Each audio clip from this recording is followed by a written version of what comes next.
Islamic দল কায়েম করা ঠিক আছে মুসলমান হিসেবে, কিন্তু তারা তো গ্রহণযোগ্যতা হবে না দেশে। কারণ কেন? তাদের কোনো জনবল কম, তাদের জনবল কম। কিন্তু বিএনপি হলো একটা বৃহত্তর দল বাংলাদেশের মধ্যে, বুঝছেন। আওয়ামী লীগ তো স্বৈরাচার দল ছিল, তাদের এই স্বৈরাচারের কারণে মানুষ কোনো ভোট দিতে পারে নাই বা নিজের অধিকার আদায় করতে পারে নাই। এমনকি লোক আছে ৩৫ বছর পর্যন্ত তারা ভোট দিতে পারে নাই। কেমনে? মনে করে 15 বছর বয়স হয়েছে আর 15 বছর তারা কাটাইছে, ভোটার হয়েছে পরে আর ভোট দিতে পারে না। তাতে বিএনপির কোনো দল তুলনা নাই, যত কথাই বলে। এইবারে এইটাকেও যাই জিরে বলুক, বিএনপি হইল সবচেয়ে সেরা দল এবং আসবো বিএনপি আল্লাহর রহমতে, ইনশাআল্লাহ।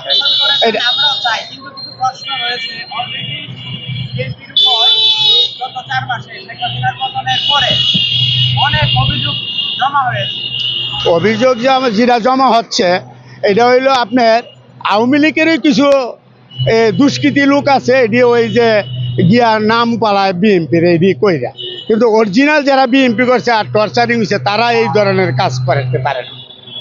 কারণ যত বর্তমানে তারেক রহমান হইল বাংলাদেশের একটা নায়ক, এই তারেক রহমানের ঊর্ধ্বে কোনো ইয়ে হয় না। তারেক রহমান বলছে যে আমার জনগণ যাতে একটাও কোনো তোমাদের সাথে যাতে কোনো বিরোধ না হয় বা কোনো না হয়, তারা কোনো টর্চারিং করবে না।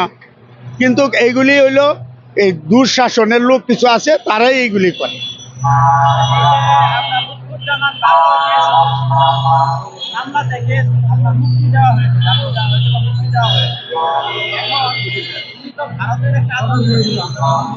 ভারতের আতঙ্ক হইতে পারে, কারণ ভারত হইল একটা নিজের স্বার্থবাদী দল, বুঝতে পারছেন। এটা বাংলাদেশে যারা নিয়ে হার পাতি একটু না গলায় তারই একটা হামলা মামলা দিয়া এই দেশের কিছু দালাল আছে, এই দালালটার মাধ্যমে তারা এগুলি করে।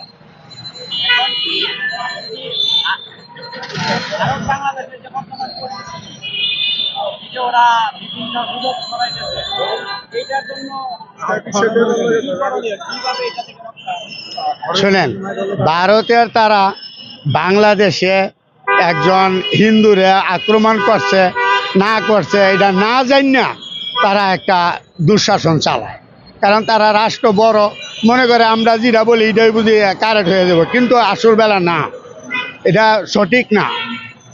এটা হইলো তারার মূল মত তারা একটা গায়ে দিতেছে কি, কারণ আওয়ামী লীগ থাকলে তারা দুঃশাসনের বা তারাও ব্যবহার করতে পারতো।